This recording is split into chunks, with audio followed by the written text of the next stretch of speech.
जय हिंद स्टूडेंट्स, मैं हूं रवि कुमार सक्सेना। आपका अपना छोटा सा प्यारा चैनल नंबर 1 क्लासेस में आपका स्वागत है। आज हम एक ख़ास मुद्दा के ऊपर चर्चा करने जा रहे हैं। बहुत सारे स्टूडेंट का मन में बहुत सारे डाउट है। आज जो इस वीडियो में हम चर्चा करेंगे, तो सबसे पहले हमारा क्वेश्चन है कि कौन से स्टूडेंट 3rd सेम में जा सकते हैं और कौन से स्टूडेंट 5th सेम में जा सकते हैं। यानी कि 3rd सेमेस्टर के लिए एलिजिबिलिटी क्या है एसबीटी बिहार में, और 5th सेमेस्टर के लिए एलिजिबिलिटी क्या है एसबीटी बिहार में, नए रूल क्या कहता है और नया रूल के मुताबिक कौन से स्टूडेंट जो है अगले सेमेस्टर में जाएंगे और कौन से स्टूडेंट जो है ईयर बैक होंगे, और ईयर बैक होंगे तो कौन सा सिलेबस उनको पढ़ना होगा। इन सारी चीज़ों के ऊपर हम चर्चा करेंगे। इस वीडियो को ज़्यादा से ज़्यादा शेयर कीजिए ताकि सभी स्टूडेंट को जो है इसका लाभ मिल सके। जैसा कि हम जानते हैं, अभी फ़िलहाल में जो है 2nd सेमेस्टर और 4th सेमेस्टर का जो है एसबीटी बिहार के द्वारा रिजल्ट जो है जारी कर दिया गया है। सारे स्टूडेंट को जो ऑल क्लियर है उनको हम कंग्रेचुलेसन करना चाहेंगे, और जो बच्चे ईयर बैक लग गया होगा या आपका जो है किसी पेपर में बैकलॉग लगा होगा, उन बच्चों से हम यही कहना चाहेंगे कि आप जो है धीरज धरें, कभी जो है निराश होने की ज़रूरत नहीं है। आगे पढ़ाई कीजिए, आपको जो है आगे जो है ज़रूर सक्सेस मिलेगा। आज जो है सबसे पहले हम आपके स्क्रीन पर दिख रहा होगा state board of technical education Bihar Patna diploma examination rule. और ये जो रूल है, ठीक है, ये जो है with affect from academic session 23 से 24, यानी कि 2023 में जो है ये रूल को लाया गया। और ये रूल में जो है 2023 से जो सेशन जो चला, यानी 23 से 24 जो अभी फ़िलहाल चला, वैसे स्टूडेंट को लिए जो है ये रूल लगता है। यानी कि पहले जो पुराना रूल था एलिजिबिलिटी का रूल, वो जो है समाप्त होकर नया रूल जो है 2023 के बाद से जो है 2023 से ये रूल को लाया गया है। इस रूल के अनुसार कौन कौन बच्चे जो है प्रमोट होंगे और कौन कौन बच्चे जो है ईयर बैक होंगे, उन सारी चीज़ों के ऊपर हम चर्चा करने जा रहे हैं। तो सबसे पहले हम देखेंगे कि यहाँ पर 3rd सेम में कौन कौन बच्चे जा सकते हैं, क्योंकि अभी जो है 2 ही प्रकार के बच्चे होंगे, चाहे तो वे 3rd सेम में गए होंगे, नहीं तो फिर 5th सेम में जाएंगे। ठीक है, हम वीडियो में ज़्यादा जो है हम टाइम नहीं लेंगे, हम डायरेक्ट जो है मुद्दा पर आएंगे। 3rd सेमेस्टर के लिए एलिजिबिलिटी क्या है, हम जो है स्लाइड को जो है अगर हम नीचे कर जाएँ तो यहाँ पर जो है आपको 3rd सेम का एलिजिबिलिटी रूल दिखेगा। ठीक है, उसको हम आपके लिए पढ़ देते हैं और आपको किसी प्रकार का डाउट नहीं होना चाहिए। यहाँ पर लिखा हुआ है 3rd sem eligibility. A student having fail in more than 4, ध्यान से सुनिएगा, a student having failed more than 4 theory practical of semester 1 and 2 taken together और remained absent in more than 4 theory या practical paper of semester 1 and 2 taken together shall be declared fail. Such fail student will be not eligible for enrollment in semester 3rd until he or she passes in theory practical paper of semester 1 and 2 taken together or promoted with carry paper up to maximum 4 papers. यहाँ पर जो है साफ लिखा हुआ है कि वैसे स्टूडेंट, ध्यान से सुनिएगा, 1st और 2nd मिलाकर, 1st सेमेस्टर और 2nd सेमेस्टर को मिलाकर 4 पेपर से ज़्यादा फेल हैं, वे स्टूडेंट जो है 3rd सेमेस्टर के लिए एलिजिबल नहीं हैं। यानी कि कहने का मतलब है, जो पुराना रूल था वो 3 से ज़्यादा कह रहा था, लेकिन अब नया रूल में आपको 1 पेपर का और जो है मदद दिया गया, यानी 1 पेपर का आपको और जो है आप जा सकते हैं। यानी कि 3 + 1 हो गया, यानी 4 पेपर तक आप जो है कैरी करके आप 3rd सेमेस्टर में जा सकते हैं। ये एसपीटी का रूल है, ये मैं नहीं बोल रहा हूँ। अब बहुत सारे बच्चों के मन में ये सवाल उठता होगा कि सर, हमारा जो है 1st सेम में, पहले हम एक क्लियर कर लेते हैं, उसके बाद जो हम चर्चा करेंगे। तो यहाँ पर तो ये बात तो क्लियर है कि जो बच्चे 4 से ज़्यादा हैं, यानी कि अगर 5 में फेल होगा तो फेल हो गया, अब तो उसका चर्चा ही नहीं करेंगे। ठीक है, जो बच्चा 4 से ज़्यादा, उसका जो चर्चा ही ख़त्म, वो तो फेल हो गया, वो ईयर बैक हो गया, वो फिर से जो है थर्ड सेमेस्टर में नहीं पढ़ सकता है, अब फिर से जो है उसको सेकेंड सेमेस्टर जो है करना पड़ेगा। अब कुछ बच्चे 4 पेपर में बैकलॉग हैं, लेकिन समस्या उनके साथ क्या है कि 2 पेपर जो है आपका फर्स्ट सेमेस्टर में और 2 पेपर जो है आपका सेकेंड सेमेस्टर में है, तो टोटल तो 4 हो गया। तो अब बच्चे सोच रहे हैं कि सर हमारा रिजल्ट में जो है फेल लिखा हुआ है, तो क्या हम थर्ड सेमेस्टर के लिए एलिजिबल हैं? तो आपका आंसर जो है सिंपल सा है कि क्या एसबीटी जो है आपको क्या बोल रहा है, एसबीटी बोल रहा है कि 4 पेपर में अगर आप हैं, 4 पेपर तक आपका है पेपर फेल, तो आप जो है एलिजिबल हैं थर्ड सेम के लिए। तो आप तो एलिजिबल हैं, आपको चिंता करने की कोई ज़रूरत नहीं है, क्योंकि एसबीटी का कोई भी अभी वैसा रूल नहीं है जिसमें ये लिखा हुआ है कि फर्स्ट सेम में इतना होना चाहिए, सेकेंड सेम में इतना होना चाहिए, तब जो है आप थर्ड सेम में जाएंगे।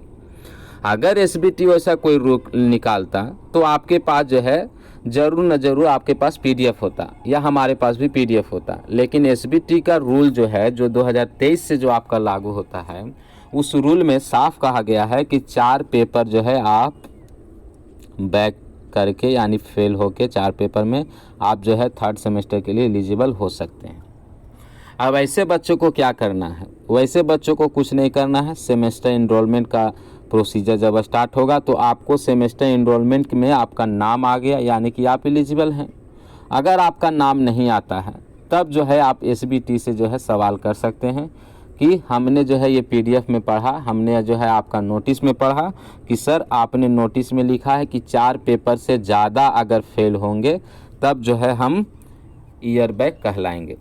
ठीक है, अब जो है ये पीडीएफ में जो है साफ लिखा हुआ है कि 4 पेपर से ज़्यादा फेल होंगे, तो जो बच्चे का 4 पेपर है वो तो बच्चे जो है प्रमोटेड कहलाएंगे। ठीक है, चाहे वो फर्स्ट सेम और सेकेंड सेम मिला के 4 हो, चाहे वो एक ही सेमेस्टर में 4 हो, चाहे वो सेकेंड सेमेस्टर में 4 हो, 4 से ज़्यादा नहीं होना चाहिए। यानी कि टोटल आपका 10 पेपर है, थ्योरी पेपर और उस प्रैक्टिकल भी होता है। ठीक है, प्रैक्टिकल में भी फेल माना जाएगा, लेकिन अगर हालांकि प्रैक्टिकल में तो बहुत सारे बच्चे नहीं फेल होते हैं। ठीक है, ये जो है एब्सेंट होने पर भी ज़्यादातर बच्चे फेल होते हैं, लेकिन अगर हम थ्योरी की बात करें तो 5 और 5 10 होता है। 10 में अगर आपका 4 पेपर में फेल है तो आप जो है थर्ड सेम के लिए एलिजिबल हैं।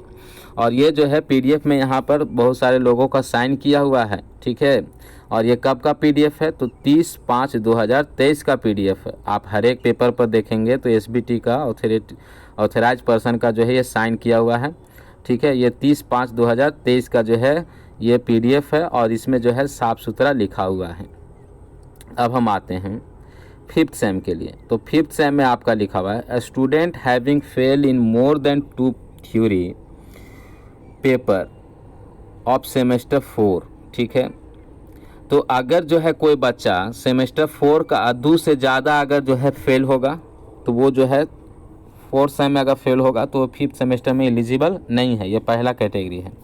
दूसरा कैटेगरी है कि अगर जो है वो थर्ड सेम में भी 2 से ज़्यादा अगर पेपर में फेल होगा तो भी जो है वो एलिजिबल नहीं होगा फर्स्ट सेम का। ये दूसरा जो है ऑप्शन है। और तीसरा जो है आपका क्राइटेरिया है, यानी कि आपका जो है तीसरा जो आपका एलिजिबिलिटी है कि वैसे स्टूडेंट ही फिफ्थ सेम में जाएंगे जिनका फर्स्ट ईयर में बैक नहीं होगा, यानी कि फर्स्ट ईयर में बैक नहीं यानी कि बैकलॉग नहीं होगा। ठीक है, यहाँ पर लिखा हुआ है ये स्टूडेंट 7.5.5 आप यहाँ पर देख सकते हैं 7.5.4 में ये student must pass in all theory practical paper of semester 1 and 2 completely.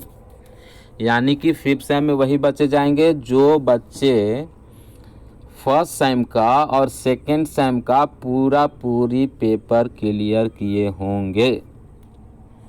और वैसे बच्चे जिनका एक भी पेपर में बैकलॉग होगा वे फिफ्थ सेम में नहीं जाएंगे। ये जो है फिफ्थ सेम में जाने का क्राइटेरिया है, एलिजिबिलिटी है। तो आई होप आप इस जो है वीडियो के थ्रू आपको समझ में आया होगा। और ये जो है 2023 से सेशन का है। दूसरा सवाल, वैसे बच्चे जिनका ईयर बैक लग गया वे कौन सा सिलेबस की पढ़ाई करेंगे? ठीक है, तो उन बच्चों को मैं एक सलाह देना चाहता हूँ कि आप ज़्यादा इंतज़ार मत कीजिए, ठीक है। आपको अगर ईयर बैक लगा है तो सेकेंड सेम में आपको ईयर बैक लगा है, यानी फर्स्ट सेम में जो आपने क्लियर किया है वो तो क्लियर रहेगा ही, सेकेंड सेम का फिर से एग्ज़ाम देना है और आपको वही एग्ज़ाम देना है जो आपने पढ़ा है। यानी कि आपने क्या पढ़ा है, अगर जो है mechanical, civil, double E, triple E के बच्चे होंगे तो वे बच्चे जो है अप्लाइड फिजिक्स 2 पढ़े होंगे, M2 पढ़े होंगे, ITS पढ़े होंगे, FOE पढ़े होंगे, EM पढ़े होंगे। अगर सिविल बच्चे होंगे, सिविल के बच्चे होंगे तो AP1 पढ़े होंगे, M1 पढ़े होंगे, ठीक है। उसी तरह से जो है इन सारे पेपर को आपने पढ़ा होगा, ठीक है। केमिस्ट्री भी आता है उसमें, ठीक है। फिजिक्स, केमिस्ट्री, मैथ होता है। उसके बाद जो है आपका कम्युनिकेशन स्किल हो गया और आपका जो है ग्राफिक्स हो गया। तो ये सारे पेपर को आप लोग पढ़े होंगे। तो ये सारा पेपर का आपको फिर से एग्ज़ाम देना होगा और सिलेबस आपका कौन सा रहेगा, जो सब्जेक्ट आपने पढ़ा है वही सब्जेक्ट का एग्ज़ाम होगा। एकदम सिंपल सा बात है, जो हम पढ़ें वही ना SBT हमसे एग्ज़ाम लेगा। अब हम पढ़ें applied physics A, applied physics 1 और हमसे अप्लाइड फिजिक्स 2 का एग्ज़ाम लेगा नहीं। जो हम पढ़े हैं सेकेंड सेमेस्टर में वही हमको एग्ज़ाम लिया जाएगा। चाहे नया सिलेबस में कुछ भी चेंज हो जाए उससे आपको फ़र्क नहीं पड़ता है। जो आपने पढ़ा होगा उसी सेमेस्टर, उसी सब्जेक्ट का आपको एग्ज़ाम होगा। लेकिन अब एक सवाल बनता है कि सर थर्ड सेम में क्या पढ़ाई होगा, क्योंकि हमारा जो साथी है जब वो फिफ्थ सेम में चला जाएगा तब हम थर्ड सेम में जाएंगे। तो यहाँ पर आपका मामला फंस जाएगा।